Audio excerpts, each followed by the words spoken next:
This is the Welcome to Humanity podcast with thought leader and transformative psychiatrist, Dr. Fred Moss. This show focuses on the betterment of humanity on a global scale.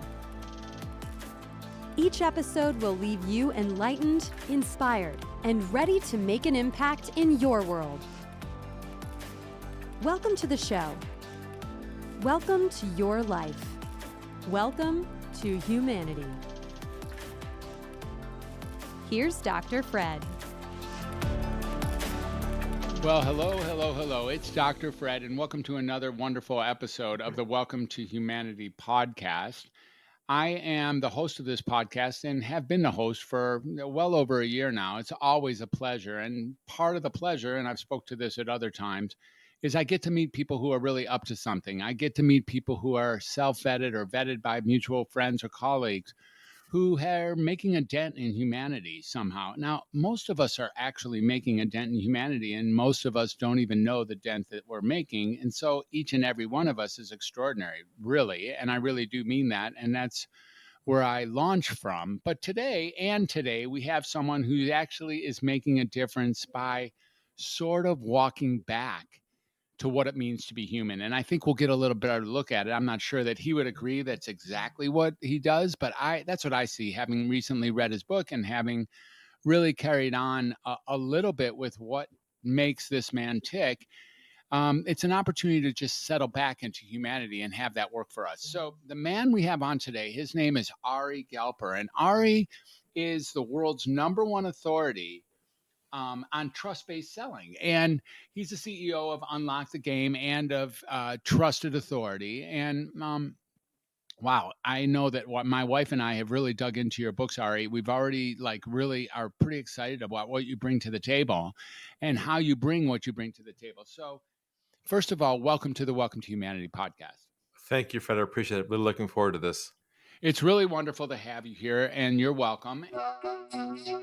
Each and every one of us is really dealing with something, right? No matter whether we're tackling some of the big problems in the world or maybe even the tiny ones, we all face challenges. Now, I've been a psychiatrist for many years, and I've worked with all kinds of people from all walks of life. I've worked with more people than I can really count, from various backgrounds, dealing with more issues than you can imagine, of all sizes and shapes. So naturally, over time, I've developed a number of ways to assist others in gaining a new sense of freedom and empowerment. Now, I'm pulling back the curtain on one of those methodologies, and I'm going public, revealing the process and associated mindset that contributed to using this particular method with maximum effectiveness. It's all laid out in my new book called Creative 8, Healing Through Creativity and Self-Expression. You can pick this book up on Amazon.com in either Kindle or paperback format. And as a listener to the Welcome to Humanity podcast, I'd like to offer you a completely free copy in audiobook format. Just go to welcometohumanity.net/creative and download your free audiobook copy of Creative 8 today. I really look forward to hearing about your Creative 8 breakthrough. Now, let's get back to this amazing conversation. Welcome to humanity. One of the things that I like to do, and I might not be the only podcast host who does this, is I like to start the podcast with a simple, what I call a 9-letter question, fully grammatically correct, and really just aiming at a way to get us started down the pathway of whatever this conversation unfolds to be. And that conversation starts with the question, who are you? And I really get that I already have your tagline. You know, you're the world's #1 authority on trust. Fred, I already told you that. Well, not really. I'm really asking you, maybe even in a broader sense, Ari Galper, who are you? My mission, I guess, here is to help people become more authentic in a dysfunctional world of what we call selling, and how to allow themselves to shed all of the notions and elements that make them feel uncomfortable about the process, and how to be human again with other people, and how to build real trust with people. I think we've lost the art of building trust, and my goal is to really help people put that back in their lives. And it could be personally, professionally, but obviously primarily in my field of selling. And this comes from my son. You know, my son, Toby, when he was born, we were told that he had Down syndrome. And at first, we weren't sure what that meant to our lives. Then realized what a gift on our hands. And if you know anybody who has Down syndrome, they're beautiful, beautiful people. They're just so transparent. They have no hidden agenda. They're just so trustworthy. And I learned from him that we need to be more like him in all areas of our lives. And that's really the premise of where I'm coming from here. That's tremendous. I love that, and I did read a little bit about Toby and saw the video that was also presented with the box that you sent me, which I thank you for, by the way. A beautiful touch, and there's something very personal about that. Look, maybe it's not very personal. Maybe all of us are impersonal. Maybe what you're doing isn't that spectacular, but becomes spectacular because all of us have fallen for an artificial, ingenuine game of what it takes to be someone who's maybe pushing ourselves on others, someone who's selling something against the grain, someone who's got something that we almost got to coerce someone into buying without them knowing that we coerce them into buying it. And you have a whole different approach that really seems like it's more essential humanity and, like more just people being people. First of all, am I right? And second of all, if I am resonating, can you say a little bit more on how that works in business and sales and in personal relationships? Yeah, I think you are right. And I think that this is all about connecting to other people at a level they've never been connected to before, a level of deep trust, as I call it, where someone else resonates with you, where they say to themselves, he just gets me. Mm-hmm. He's the person I want to work with. Mm-hmm. This eliminates everything related to the solution of how to solve the problem. What I discovered was that your potential clients in a business environment, as they're considering you, they care less about how you solve their problem. They care more about if you're the one to solve it or not. So they're judging you and assessing you every moment in your dialogue and your process to say to themselves, is this someone who I'm going to give money to help me solve my problem? And that's really what people don't realize in sales. We think it's all about our product and convincing somebody and our credibility and what we do in our demo. And they don't care. But in fact, they're not even qualified to judge your solution. They're not the expert.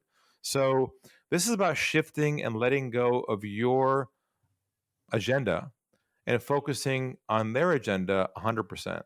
So my listeners know, and I anyone who knows me know, at least I sport the same rhetoric. I really am with you 1,000,000%. Well, I like to say I am, because a good person says that they're with you on this. If I'm going to be someone who's good, if I've got a product, whether it's my mental health services, my professional coaching, perhaps even becoming a podcast guest on your show, or whether I'm going to be a keynote speaker or an expert witness or do some, even conventional psychiatric work. The idea here is to say that that's who I am. It's like, oh yeah, I'm your guy. I'm your guy. Like, check it out. I wear Armani suits. Why wouldn't I be your guy? Have you seen my car? I'm your guy. Have you imagined, who I could be? And let me show you my presentation. Let me show you my bullet points. Let me tell you how I'm going to get you from where I see you as at A, where I see you need to be at C, when in reality, what's really happening there is I'm not listening to that person. I'm only on my own agenda. I'm not really listening for what matters to that person. Like, so how is it that I get to be someone who, when they're speaking with me, they say, hey, Dr. Fred, he gets me. What is the shift that's required to take the general population from where they are now, including high-powered salespeople and all others, to where it is that you're talking about? Something that seems more down home, more real life, more down to earth, more human. Well, you might appreciate this, but I teach my clients to shift their own thinking towards more of a doctor-patient model relationship, where your ideal client or whoever you're talking to, they're the patient, you're the doctor. Your job is not to build a relationship with them. Your job is to diagnose their problem so they feel comfortable that you have a path to solve it. You see, doctors don't build relationships with their patients. For many reasons, what they do is they have bedside manner and empathy to build enough trust so the patient opens up to them and tells them the truth of where they stand to see if they want to solve the problem or not. So, see, in sales, we don't think that way. We just think, oh, this person has a problem. I've got the answer. See, doctors have to diagnose the problem before they can prescribe a solution. And so what I teach is this whole doctor-patient relationship model where your job, if you're the seller in the process, is not to assume anything at all, but to basically take them through a process where they feel clarity that they have someone who understands them well enough and will take the recommendation to solve their problem. And then I'm working on a new bumper sticker right now for fun. It's going to say 4 words. It's going to say, "Doctors don't do coffee." Doctors don't do coffee. That's awesome. And here I am, by the way, with a cup of incredible bulletproof coffee right by my side. I really do. I have the most gorgeous cup of coffee I've had in a while. It's got the perfect amount of MCT, the perfect amount of ghee, and it's actually Asprey's coffee, so it's like so yummy and perfect heated. So this doctor, anyways, is doing coffee right now. This is really a funny interface. So the funny interface is Alexandra, my wife, and I were talking about you over lunch, which was just about a half an hour ago, and looking at the juxtaposition between what it is that appears you do and the doctor-patient relationship. Not necessarily, by the way, the resonance of the two, but the contrast of the two. And it goes like this. I'd love to hear your comment on it. When a patient is choosing their doctor, perhaps I agree with you. Like when it's like, checking out this doctor versus that doctor, like I love my doctor kind of thing. Yes, or a clinical practitioner such as a neuropath or a naturopath or a homeopath, like, something a little bit off the beaten trail. But sometimes we get left with doctors, whether they be specific surgeons or specialists in certain subdisciplines, who know themselves as experts and are counted on to know an answer. Like when you come to the guy looking for whether or not you have a hernia, there's something like the doctor has to maintain at least a facade sometimes of being the Wikipedia, of being the encyclopedia, of knowing the answers, knowing all the answers of my field. And there is an artificial nature a little bit that can get generated in that. Like you're looking for me to know answers when in fact what I'm really interested in is knowing what you're looking for. I don't know if I've uncovered this little chasm for us to search through, but do you hear what I'm saying? There's something like when a doctor is thrust upon you, he too then becomes a salesman. Well, sure, the doctor is educated and has answers, but I'm pretty sure that he's not ethically allowed to provide any medicine until the problem is fully diagnosed to determine what the solution might be. Mm-hmm. See, the difference is in selling, what happens is when you are talking to a potential client and you sense that you can solve their problem, we just jump in and say, "I can help you with that." See, we don't go through a full diagnostic process. I see. To the point to which we have the patient or client own the problem. And this is the question that I teach my clients to say to people in their process. And it goes like this. You say to them, "Is this a priority for you to solve once and for all? Or is it something you have to live with for a while and let it go? And I'm okay either way." Mm-hmm. I love that. So there's something like, they got to take ownership first of the problem before you recommend a solution. That's what people in selling don't do. Mm-hmm. Right. They're not taking ownership of their problem at all. Instead, I'm listening for how can I advance this conversation towards the close, basically, right? Like that's how maybe if I'm a conventional salesperson, unconsciously or not, I want to, make sure we don't get too far off the beaten trail so that I can close the sale, so that I don't have to face the embarrassment or the humiliation or the rejection or something like that I have created that might occur if in fact I do lose a sale and you go next door to my competitor and hire that person. There's all these feelings that get tied up with this, but it seems to me that you're recognizing those feelings and then incorporating humanity at a new level, which is, how can I be of service? And what from over there, what is it? What is your world? What does your world look like for which I can be a contributor? Is this closer to the way you move, Ari? Yeah. Well, the difference is that the doctor detaches from the outcome.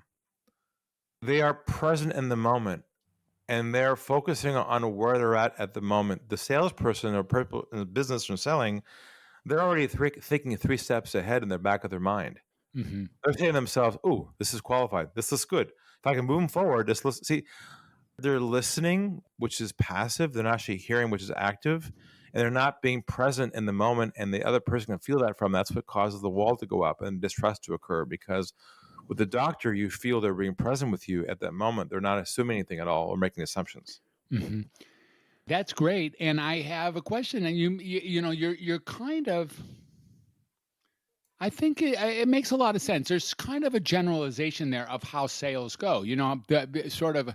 It's how the standard sales conversation. It seems I'm not been in sales conferences or sales, workshops so much, but it seems to me that what you're saying is sort of the general way that we move forward. Like, I'm already playing 3 steps ahead. I love that. I'm going to come back to that when a time comes, and we're just yes, that's a pre-qualifier. Oh, yes, that's this move. Oh, I better bring up something like this in order to keep the pathway paved towards the credit card acquisition. I mean, there's something about what you're talking about that.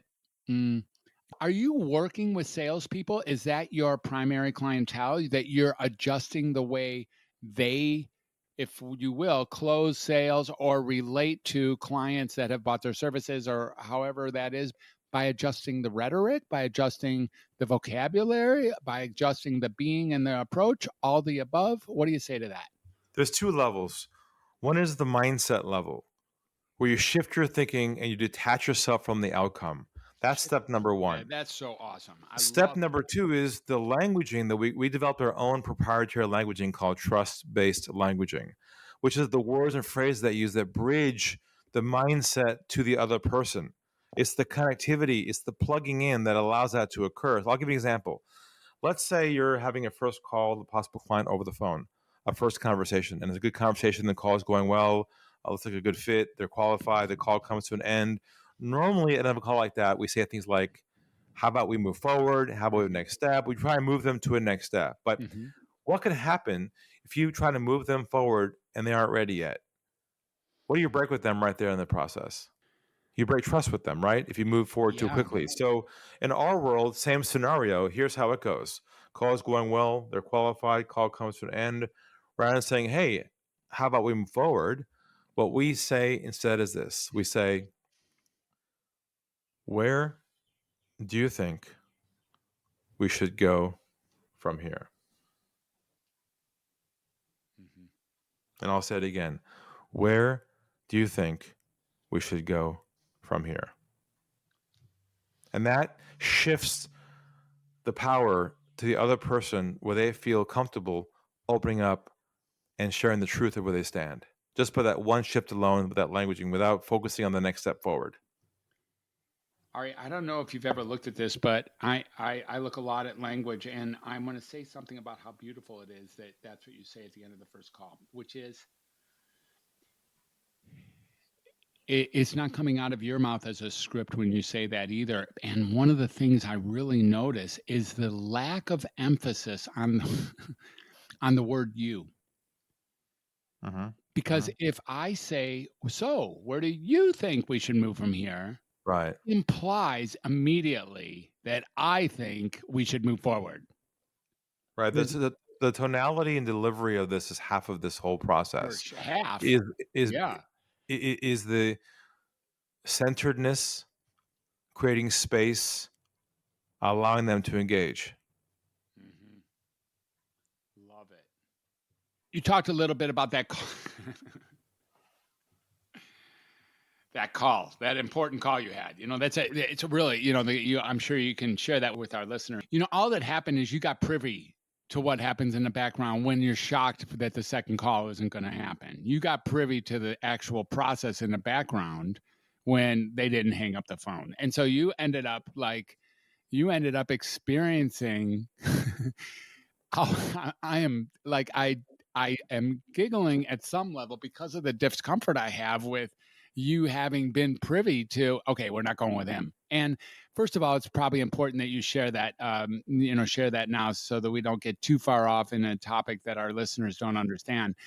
But it's sort of like we probably have all had calls like that, except we weren't privy to the thought process that had it be that our second phone call is never going to happen. Tell us a little bit about that. We didn't, because we never knew the truth. That's why. That's right. Exactly. So the story behind this concept of what I call trust-based selling, which I invented 20 years ago, is this. I used to be a salesman in a software company. We launched the first online website tracking tools that track website behavior. It's now called Google Analytics. It's a pretty popular tool, but we were one of the first ones to create that many years ago, as I was managing 18 people underneath me, salespeople. And the big leads came across my desk, the big opportunities. And this one contact called their office. I got the call. They were a huge company, big opportunity. If I close this one sale, it would double the revenue of the whole company in one transaction. That's how big it was. It's a really big opportunity. So this guy agreed to a conference call and a demo to see our product. Friday at 4 o'clock in the afternoon, we scheduled a demo. And the day finally came. I was in the conference room with my CEO. I closed the door behind me. On the conference table is a big speakerphone. And I hit the dial tone, dial the number. This gentleman picks it up. We say hello. And he says to me, Ari, let me tell you who's with us today in the room. Actually, let people introduce themselves. I said, great. Next thing I hear is, my name is Mike. I'm CEO. I was like, wow, CEO's there. My name is John. I'm head of IT. Oh, this is perfect. My name is Julie. I'm head of global marketing. Oh, amazing. I mean, everybody on this call, Fred, was a decision maker. They were all there at one time. It's going to happen. It's going to happen now because they're all there. This is the moment. So, this is the moment people dream about in the world of sales. So I introduced myself and gave them a live demo over the internet of how we use their product and showed it to them live. And as I'm showing this to them, I start hearing these noises on the phone call like, wow, this is great. This is amazing. I can't believe it. They start asking me all kinds of questions. How do we use it? How do we install it? And of course, I had all the answers. I was competent at the time, and I answered questions. I mean, there was so much chemistry on this phone call. It was like a love fest on the phone. You know what I'm talking about? Certainly do, Ari. Certainly do. Just going back and forth. You're saying to yourself, man, this is the dream come true. And so an hour goes by, and we come to the conclusion. Then my contact says to me, Ari, this is great. We love this thing. Look, give us a call a couple of weeks, follow up with us, and we'll move this thing forward. I said to myself, oh, thank you, God. I was so excited. This is like a dream, It's so great.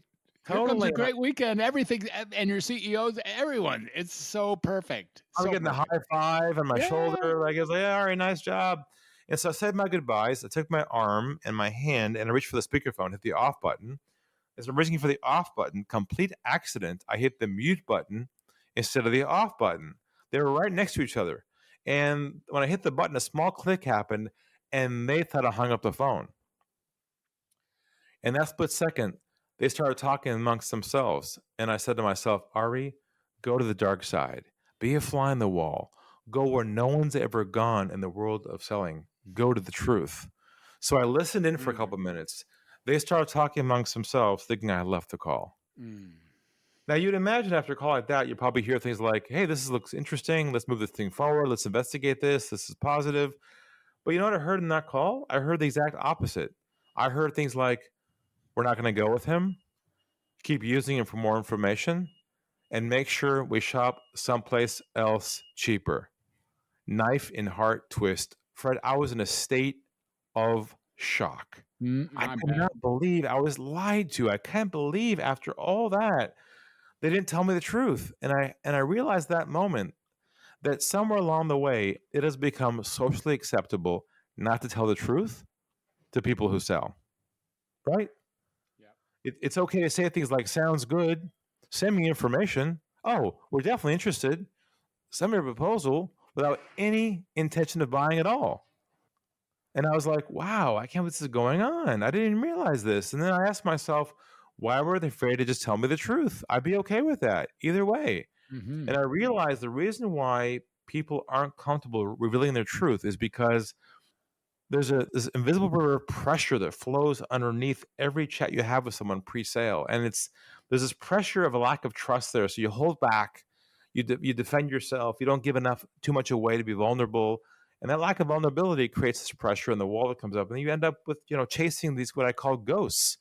People show interest, but never call you back. And you end up chasing people and you wonder what happened. And it gets very dysfunctional from there. That's why people hate sales so much, because they got to chase people and never get calls back. And that's when I realized it was time to change that whole process. And I invented my whole approach called Unlock the Game 20 years ago, which is designed to help people break that cycle of dysfunctionality and become human again and connect with people and learn how to build trust in the beginning, so you're not chasing people at the end. Right. You mentioned something like the sale is lost at hello, right? Like that it's right Yep. there in the first line. Can you say a little bit about that? Yeah, well, I think that we've been brought up to leave the sales lost at the end of the process. We always think, well, we had a great chat with someone and they're a good fit. It all looks good, and we're waiting for the close to happen. But it turns out, in this economy now, the sale is not lost at the end of the process anymore. It's lost at hello. It's lost on how you start the conversation, your mindset, your approach, the way you engage them. If you're heavy on the relationship side, then maybe they don't want to become your friend. Like we fumbled the ball. Think about it.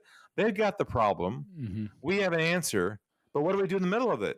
Mm-hmm. We just fumble it. We just don't know how to connect with people at a deep level anymore. Mm-hmm. Yeah. One of the things about this, thank you for sharing so vulnerably and trusting as well to me and with our listeners. There's a piece of this that I'm really impressed with is, so you're home by 6:00 with your family or whatever, and you're like, okay, you're devastated. You have to lick your wounds. You have to figure out what the heck just happened. You have to double check your whole purpose as a salesperson for this amazing, pre-Google analytic firm. You have to really get how and why you got jerked around by the other side. You got to get that they lied to you. You got to get over all this noise.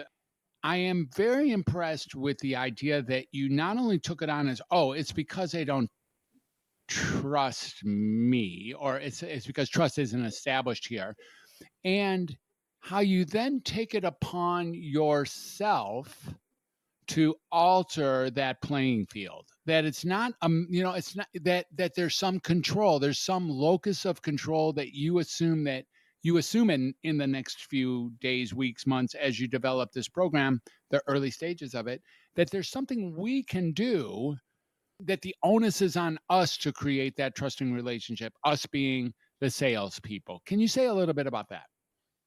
Well, tell me more about what you mean. Tell me in another way what you're trying to say there. I guess what I'm trying to say is I might have been tempted to think the world kind of sucks here. The communication between people has broken down. If Right. I'm gonna find people who are generally trustable, Right. who aren't callous already, and that's who I'm going to go after. The ones who still have a heart, who even if they are running a Fortune 500 company, at least they're like, I can talk to somebody that's still human. I would still be blaming them. And now I hear you saying that as the salesperson, as the one they're coming to for whatever services or product they're coming for, the onus is on you to alter the framework. That's You're the problem, not them. That's right. Exactly. And I want to hear a little bit more about that. Well, that's the shift here. Is this requires accountability and recognizing that it's not your market, it's not your product, and it's not your prospects. It's you. You've been conditioned to use old patterns of selling from the 1980s. You're still carrying with you that people recognize at hello. The minute you say hi, my name is, I'm with, we are a, it's over. Like it's just they associate you with that stereotype that everyone hates because that's all you know to do, because you've been trained to do selling in a way that's designed to overdo it at the moment. I'm just saying you got to learn to pull back and detox from this old dysfunctional way of selling and learn how to connect with people at a deep level that's authentic, that's real, that goes to the human condition that people crave. It's truly beautiful. And this question has come up with me even before we started speaking, but maybe 2 or 3 times already since we spoke. So this is my question in my interest in the overall sociology of this is, as a coach for us, let's say if I'm still in the old paradigm, so I'll include myself as a potential coaching client of yours. Is it natural to move me from where I am to where it's kind of, it feels like you're only moving me to a comfier couch. Actually, you're just moving me to a place where I get to be more and more human with that person that I'm looking for making a sale with, whether it be thousands, tens of thousands, or millions of dollars. Yeah, this is bringing you back to who you really are with people. Exactly. 'Cause what happens is when we leave home and we get to work and we now have to run a business or have to sell something or get income with a potential client, we put what I call sales armor on. Mm-hmm. We shift who we are. We're in the sales mode, and now we're kind of, our energy's up. We're kind of in this excitement mode, and we're trying to move the ball forward with somebody who we're talking to who's got a problem, and that's not who we are naturally offline. Whether we're kids or our spouse, we don't have a hidden agenda to our next step. We just listen, and that's what happens as we get to work. We just shift who we are. It's very subtle, but that subtlety is what happens. Now, that's one level of this thing is a shift, and for some, it's hard. For some, it's easy. But once you get to the spot, you're not done yet.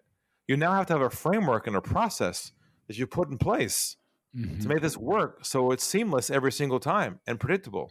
Mm-hmm. Mm-hmm. So does this I would guess, I think I know the answer, but let me ask it anyways. It seems like, the percentages, and you reference this in your writing.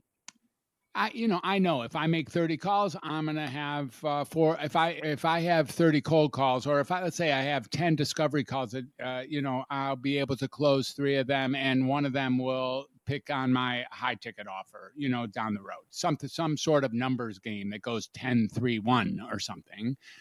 My guess is that this is a much more efficient pathway, so that once I'm really speaking with someone, even those numbers that I use as my background baseline, the percentages probably go through the roof. But I'm not certain of that. I'd love to hear your idea about that. Well, the bar that I set with my private clients I work with is 100% conversion if they're qualified. Makes sense. Say them a Meaning little bit more. Yeah. What I mean by that is if you have a scheduled call with someone who's interested in your offering or met you on LinkedIn or whatever, and they truly have the problem that you can solve, then there's no reason why they should not be onboarded to a new paying client at that time, every single time. So people say, like you said, well, I had 10 calls and I got a hold of 5 and 3 looked good and I closed 1. Well, that's the wrong view of the world. Isn't it? Every single person who's got the problem should have joined you. And the reason they didn't was because something you did in the process didn't have them trust you enough.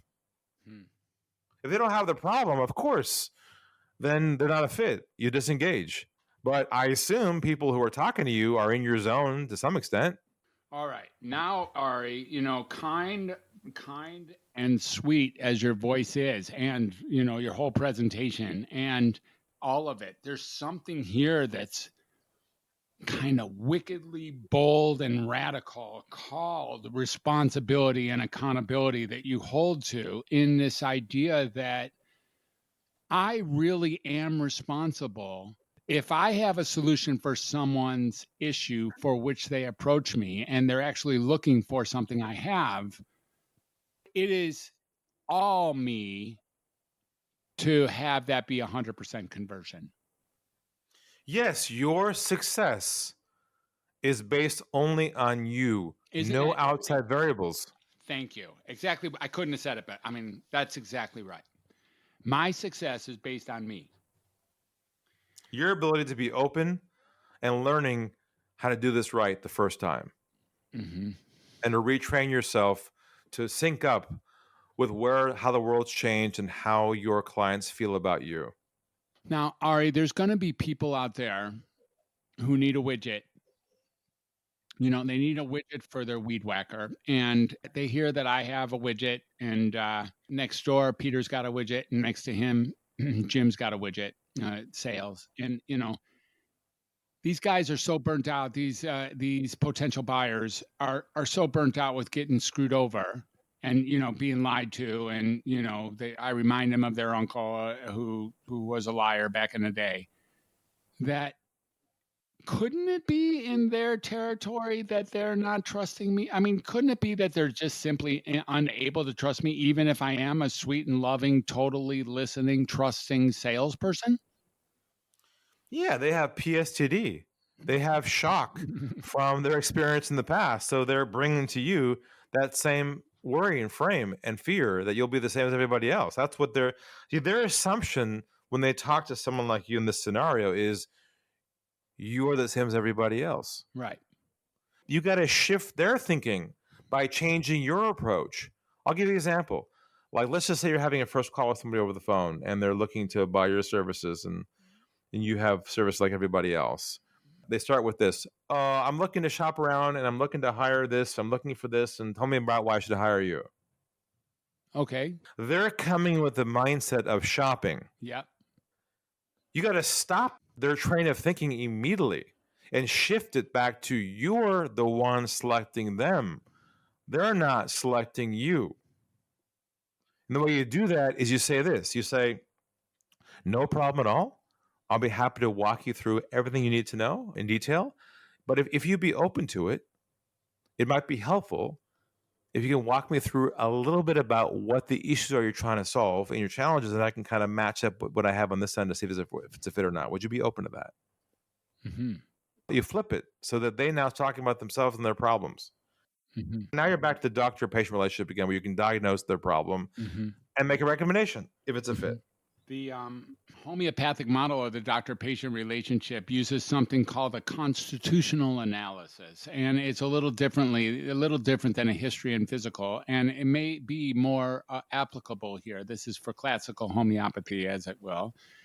And so constitutional analysis is one which really delivers even far beyond that which, like when a patient or a potential client walks into the office with a headache, or let's choose something different than a headache, even with some knee pain, the physician's responsibility is to look all sorts of places that have nothing to do with the knee pain, like really get the overall state of affairs for this client over the next hour or two.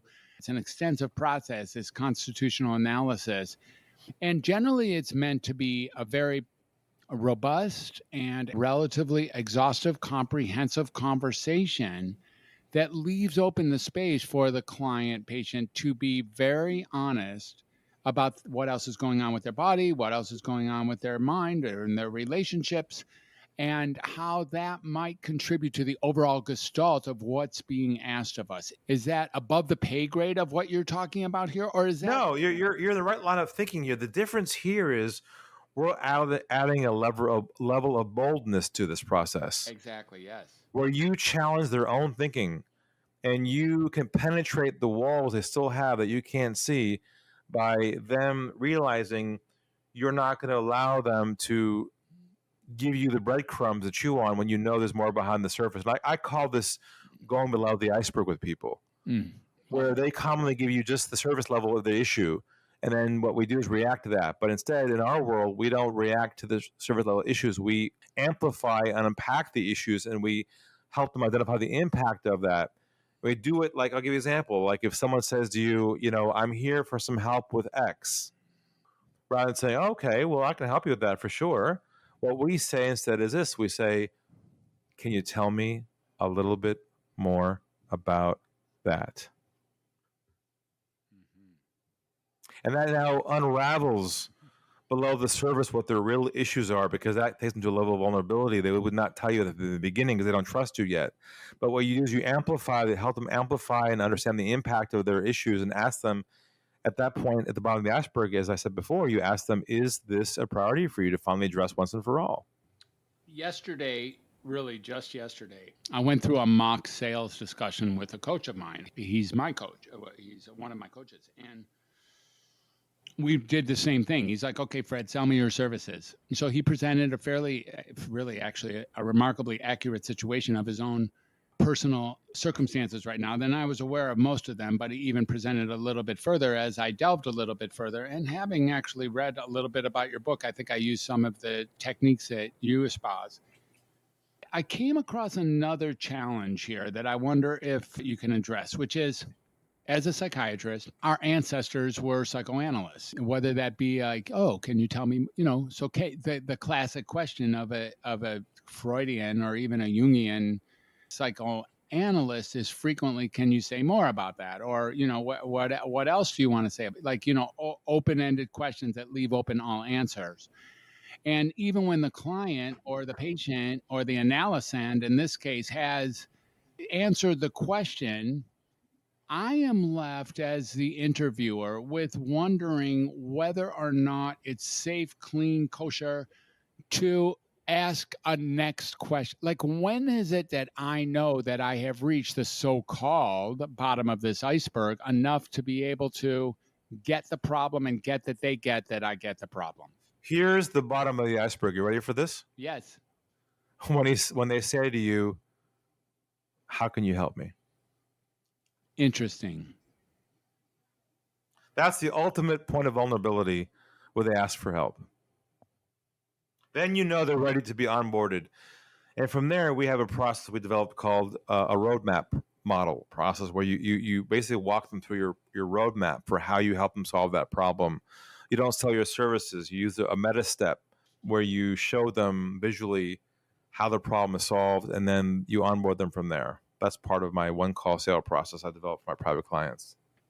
It's a similar theme coming from you, but my guess is if I'm selling widgets for my weed whacker, that's a little bit of a different theme than if I'm selling a high-ticket coaching item. Or is it exactly the same thing? No, this really is designed for a low volume, high price point, high margin business model, where you're not selling widgets at the same price as everybody else, a commodity like 100 units a day or a week. This is designed really for someone who's in a high trust scenario with someone who needs to be vulnerable and is looking to work with them for a long-term relationship. This is not a hit and run kind of model. Mm-hmm. Right. Makes sense. So this one call process, it's like getting to the point. So the client, I guess, when they say something like, how can you help me? What that assumes is that they get that you get them. They get that in your reflection of the conversation that preceded that question, that you actually get them, like you said, like, this man gets me, or this person gets me. This is the person who I want to work with. And that's implied in the question, how can you help me? Is that fair to say? When you go to the bottom of the iceberg and they finally say to you, how can you help me?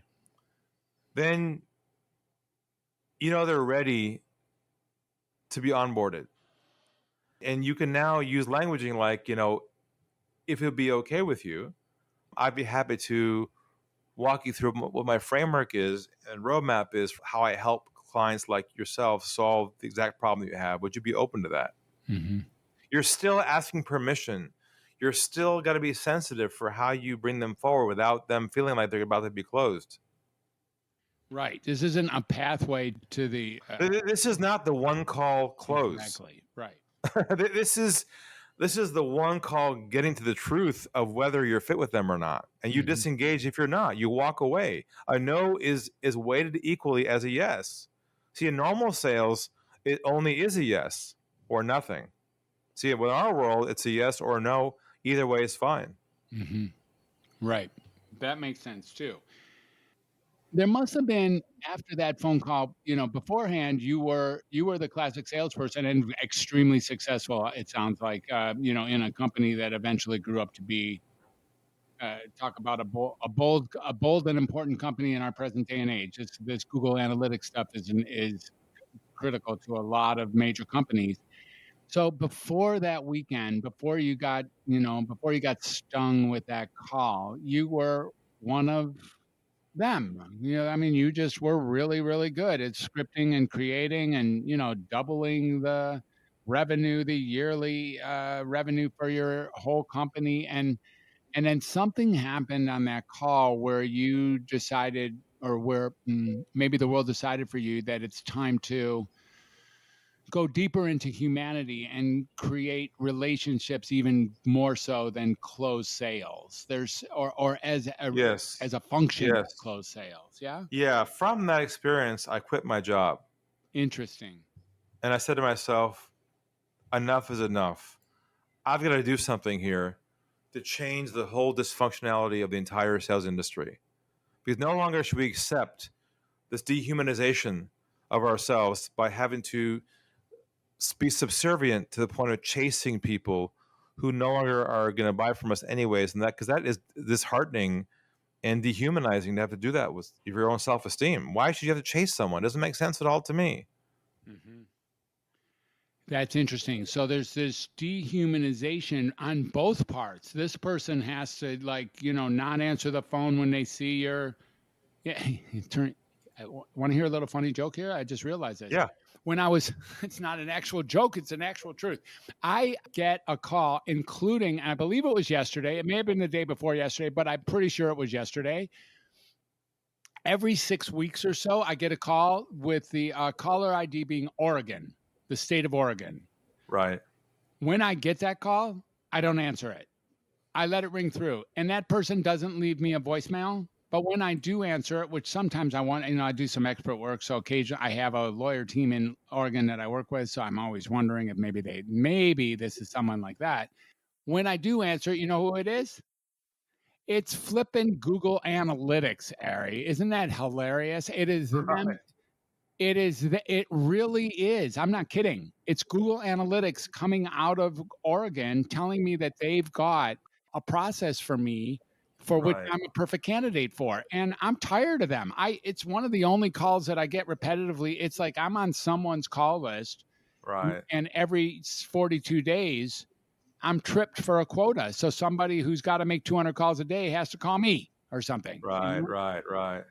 And it's disheartening. It's dehumanizing on this end for me to know that there's an actual human being trying to feed his family that's actually probably calling me.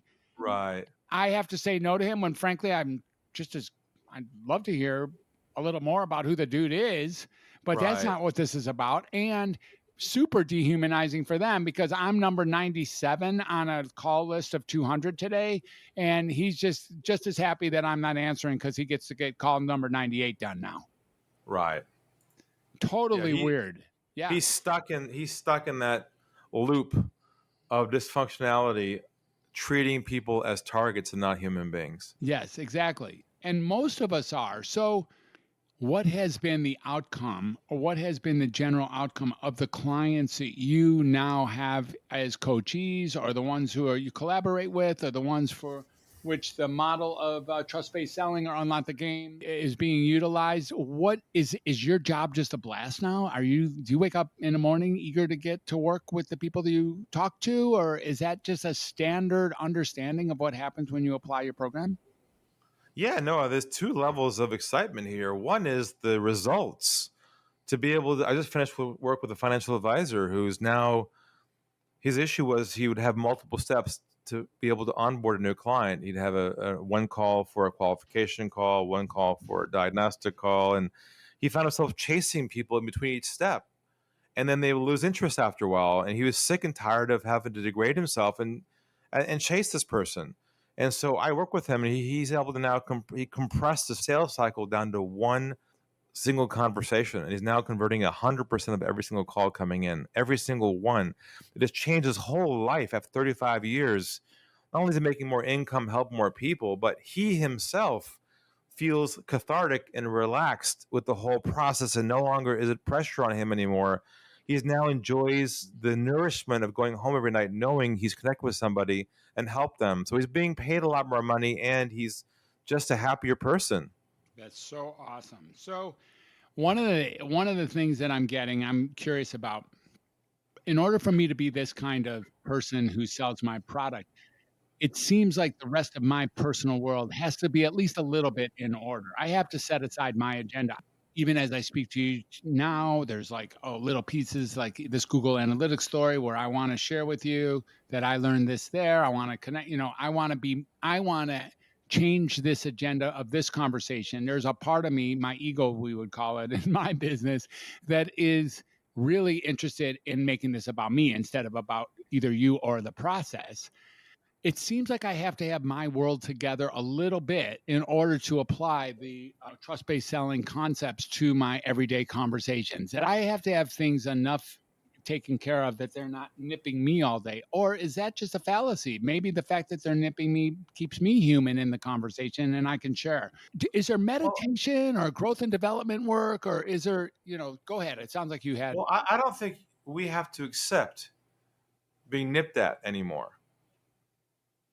All right. I don't think we have to accept this behavior of communication from these potential clients anymore. In fact, our job is to help them relax and let go of that nipping in that game and to realize they can trust us to be vulnerable and tell us the truth. We're not going to use that to manipulate them for the yes. We're going to use that to determine if we can help them or not. Mm-hmm. That's the whole reframing that our job is to change these prospects to help them realize they can let their guard down and trust us. Mm-hmm. So if you're finding yourself playing the game or chasing people or just dancing around the real issues, then there's some work to do there.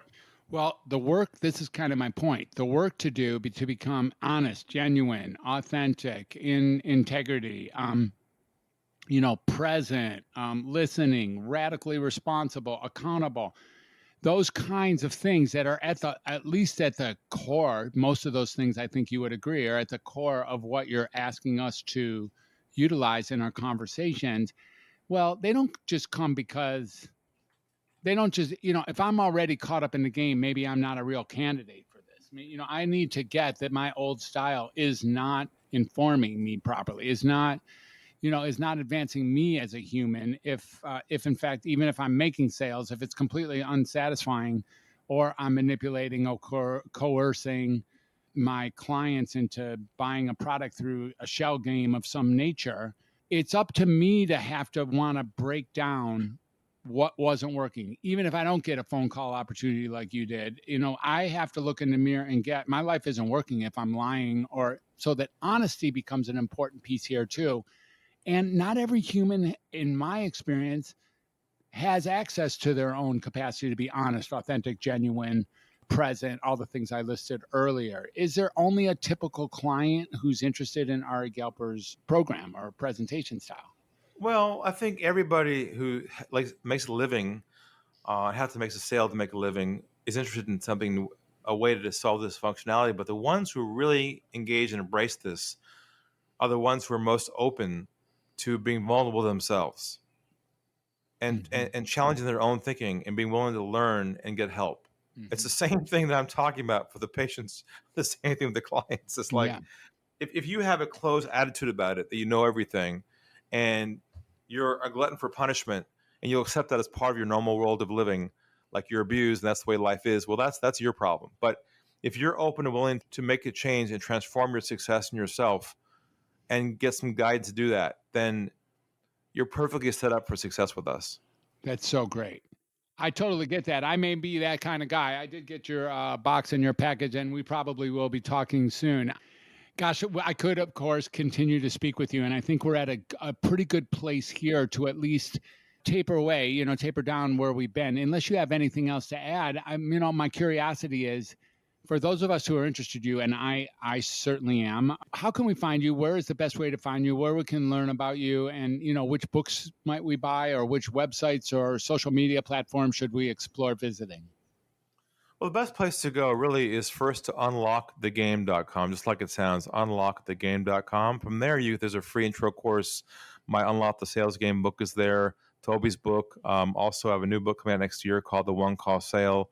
You can get on the list for that for next year. But I think if you're the kind of person who doesn't want to dabble, but wants to actually engage and get a result, then you're better off taking the free consultation button that we have there and fill out that form. I think, you did as well, and we'll reach out to you, schedule a call together. But I think it's the person who reaches out for help, takes the next step, is the one who is most successful. The people who just dabble on the outside, look through the window, and don't go in the store are the ones who never really make it. Mm-hmm. That makes sense. And is there room? What is the model? Is it a group coaching model, or do we have conversations with you? Do you have a whole team that mimics or learned from you how to teach this program? Or is this a big corporation, or what can one expect? No, it's a small practice. I do most of the work with the private clients myself for the highest transformation. There are other options, but we can talk about that later on one-on-one. But I think the real goal here is for people who are hearing this right now, if it resonates with you, step forward, come to LinkedIn, connect with me, say hello, introduce yourself, tell me what you do. I mean, don't be afraid to engage. Yeah. That's what we're teaching people to do. It's like, just ask for help. How hard is that? No kidding. It somehow has gotten even harder for some people, but isn't it true? Oh my goodness, it is. We live in a strange and challenging world. There's a lot of dynamics between how people communicate with each other, what can be said, what people think they can't say, what viewpoints can be said, how to approach so you don't get eaten by the sharks and all those things. And it seems to me that you're really providing a solution, not only for the salespeople, but for all people, perhaps, or even the people who are looking to upgrade your relationships with people without necessarily selling them a high ticket product. And I thank you very much. I'm really grateful for who you are and however you got here. So you're providing a maximum service to humanity. It's truly spectacular to witness and be part of. So thank you, Ari Galper, for being you. Thank you so much. And I'll say one last story is a few years back, I was doing a big talk at an event. And at the end of the talk, someone ran towards the stage and I said, whoa, how can I help you, sir? And I said, are you in sales? He goes, no. I said, do you have your own business? He goes, no. I said, why are you interested in my work? And he says, well, I have a teenage son and I've got my stories. I can't connect with him. He's got a new car recently and he comes home late every night past curfew. And he and I are just past each other at night. He just walks in the house past curfew. I can't connect with him to work with him. And he goes to his room, puts the iPad earphones on, and I've lost my son. I can't. So I want to learn your approach, Ari, to connect to my son. And I was like, wow, that's a new one for me, So I worked with him for a while. He came back one night. I said, what happened? He said, well, my son came home one night past curfew, and I had the courage to approach him. And I said to him, son, would you be open to the possibility of us working together to solve this problem of you coming home late every night? Would you be open to that? And his son says to him, Dad, are you on drugs or something? What are you drinking? This is not you. He couldn't compute this approach. He's not used to his father communicating in a way that allowed him to embrace that conversation. And then from that moment forward, they opened up. They solved the problem. Now they're best friends. And now the son works with me as well. So this goes beyond selling. This is about relationships. I remember one of my clients told me that his marriage was saved by learning how to communicate with his wife who's about to divorce, and they're not together again. So this is beyond just selling. This is about trust-based communication. Not only can you make a lot of money here, but you can also plug up the hole that we all have in humanity that we all need to be filled. Absolutely astounding. And I totally appreciate it. It's totally consistent indeed with who I like to think that I am, who I say I am, and my goodness, there's just oceans of growth and development that's in front of me as well inside of my world. So I thank you so much for being a buoy in that ocean to really create a direction for all of us that not only is rewarding, but then rewards. Not only is it rewarding in a personal human sense, but then also has rewards in a revenue sense or in an interpersonal sense. Really very beautiful, Ari. So thank you for being you, and thank you for developing, and thank you for continuing to grow and develop. And more than anything, thank you for coming on Welcome to Humanity. Thank you for having me. Appreciate it. Okay, well, there we have it. Thank you, Ari Galper. It's just been an honor and a pleasure. Really a great conversation. And so off we go into our own worlds. Off we go. I know that I'm affected by this and I'm going to be affected by this moving forward. And I love conversations that move me in that direction. And hopefully some of you, that's the way this goes. So it's been a pleasure. Thank you again, Ari. And thanks for leaving us how to get a hold of you. The bio and his headshot will be here with us on the front end. For now, I think I'm going to sign off. It's really been a pleasure being with all of you again today. I look forward to the next episode. I appreciate each and every one of you that listens and carries on with us. Have a beautiful day. And even if it's not going beautiful, it's likely to go beautiful very soon. that's just the way life goes. What you have now isn't going to be the same even 5 minutes from now. So welcome to humanity. Bye for now, everyone. Take care of yourself, and I love you. Hey, welcome to Humanity Family. It's Ryan Levesque here, co-producer of the show. I truly hope you enjoyed Dr. Fred's in-depth conversation today. If you did, and if the conversations we share each week are making a difference for you, could you please take just a moment to leave a rating and a short review on Apple Podcasts? Your enthusiastic review helps new listeners discover the show. Your support here really does make a difference. I'd also like to invite you to reach out to a friend or two who would appreciate today's episode. Maybe shoot them a quick text or email, or maybe pick up the phone and invite them to subscribe to the Welcome to Humanity podcast so they can be enriched from the discovery of amazing ideas and insights each week. As always, you can find past episodes along with the complete show notes and links at welcometohumanity.net/podcast. If you'd like to explore how working one-on-one with Dr. Fred can help you break through whatever challenges you might be facing with your mental health or well-being, leading to new levels of freedom and vitality, I invite you to reach out to us directly by emailing drfred@welcometohumanity.net. That's drfred@welcometohumanity.net. Thanks so much for listening, and keep an ear out for another captivating conversation next week. Have a beautiful day, a beautiful week, and indeed, a beautiful life. Welcome to Humanity.